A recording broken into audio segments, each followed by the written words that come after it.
Pagkatapos ng ilang linggong break at asahan pa ang mga kasunod, nagpapatuloy na rin ang laban ng Tigre at hari ng mga featherweight.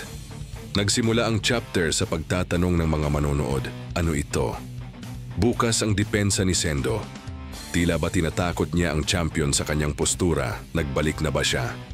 Ano ba itong nakikita namin? Tila ba gusto niyang ipahiwatig na, sige, atakihin mo ako. Hajime no Sendo Chapter 1510 na pinamagatang Standing Tall. Hindi yun ang gusto niyang sabihin rebat ng isang manonood. May plinaplanong gawin ang loko at may isa ding manonood ang nagsabing, sige, ipakita mo sa amin kung ano pang meron ka. Nagtatapos ang panel sa mga braso ni Sendo na nakataas sa ere na dahan-dahang lumalapit papunta sa champion. Samantala, mahigit 75% ang hindi pa nakasubaybay sa ating channel. Kaya pindutin mo na ang subscribe para updated tayo lagi sa schedule ng Hajime no Sendo na ina-update sa community post natin. Nagpapatuloy ang eksena sa naka-open stance ni Sendo habang nasa punching range na siya ng champion. Pero tila ba walang aksyon na nagaganap, maingat at nagkakatinginan ng dalawang boksingero. Nagpapakiramdaman kung ano ang gagawin ng bawat isa. Ano ito? Tanong ng lead commentator. Ano na ba ang nangyayari sa laban? Hindi maintindihan ang mga kaganapang nangyayari sa loob ng ring. Dito na sumagot si Takamura at sinabing, napaka-unconventional na galaw, hindi mo makikita ang stance na yan sa world stage. Tila ba isinugal niya ang lahat ng walang pag-aalinlangan? Nagkomento naman si Date at sinabing, sa ngayon, makikita natin ang estilo ni Sendo. Napunta naman ang panel kina Ippo at Miyata na nanonood. Mukhang kakaiba. Wika ni Ippo pero ganyan talaga siya lumaban. Mukhang minamaliit niya ang kanyang mga nakakalaban para magbigay ng matinding pressure sa kanila. Sumagot naman si Miyata. Pero kung titignan mo, hindi pinapayagan ng sitwasyon niya ang pangmamaliit sa kalaban. Tama ka, rebat ni Ippo.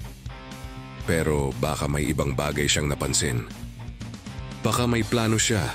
Ito ang naisip ni Ippo habang pinapanood ang laban. Plano? Tanong ni Miyata. Wag mo nga akong pinagloloko. Hindi ma-imagine ni Miyata na si Sendo ay marunong gumawa ng plano. Sa ibabang panel ay naalala ni Sendo ang nakaraan. Nung tinulak ko siya, naalala ko na mas malakas pa dyan si Makunuchi. Kung siya ang nasa kalagayan ko ngayon ay malamang makakahanap siya ng paraan para manalo. Sa sandaling sitwasyon na ito, nakahanap si Sendo ng butas sa tila ba perpektong estilo ng champion. Nagsimula nang bumilis ang agos ng kanyang dugo. Ginalit mo ako, hindi pinakulo mo ang aking dugo. Unti-unti nang aapoy ang kaloob-looban ni Sendo.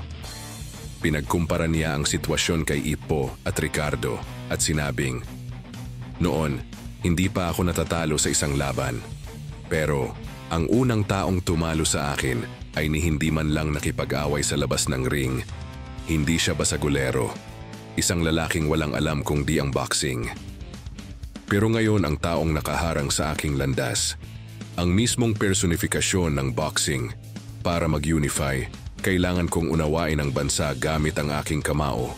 Kailangan kong labanan ang mismong boxing, patumbahin ito, talunin. Ang monologo ni Sendo sa huling panel ay kakaiba. Sa aking pagkaintindi si Ricardo, para sa kanya ay ang mismong boxing. Noong mga nakaraang chapter ay nabanggit ni Sendo na imposibleng matalo si Ricardo gamit ang batas ng boxing. Ito na ba ang diskarteng gagawin niya? Ang tumaliwas sa batas nito at gamitin ang purong instinct? Habang naka-open stance, nagamok si Sendo nang sinabi niyang, halika dito boxing. Ito na ba ang deklarasyon ni Sendo laban sa boxing? Dahil kung tutuusin, may mga bagay na naglilimita sa iyo sa ilalim ng batas nito. Magiging unorthodox na rin ba galawan ni Sendo, gaya ng ginawa ni Warley na nagpahirap kay Ricardo. Walang pagbabago sa ekspresyon ng champion, pero napakaingat niya pa rin. Kahit nasa punching range na niya, si Sendo, nirerespeto pa rin ang kanyang punching power. Nakamasid lahat ng maigi sa laban. Sina Ippo at Miyata ay nakatutok sa laban. Pati sina Takamura at Date ay nakaabang, tahimik sa may ringside. Ang parehong coach ng bawat kampo ay tahimik din at nagmamasid. Inaabangan na ng mga manonood ang susunod na mangyayari. Nagtatapos ang chapter sa malademonyong ngiti ni Sendo habang sinabing pupunitin kita ng pira-piraso. Mukhang ang tunay na tigre ay magpapakita na sa susunod na chapter at asahan ang matinding bakbakan. Halos 5 pages lang this week, kaya parang bitin ang chapter natin. Bago tayo magtapos ay shoutout muna sa ating mga viewers. Patuloy lang pong mag-comment at may tsansang maisama sa susunod na video. Please like, share, and subscribe. Take care po and God bless.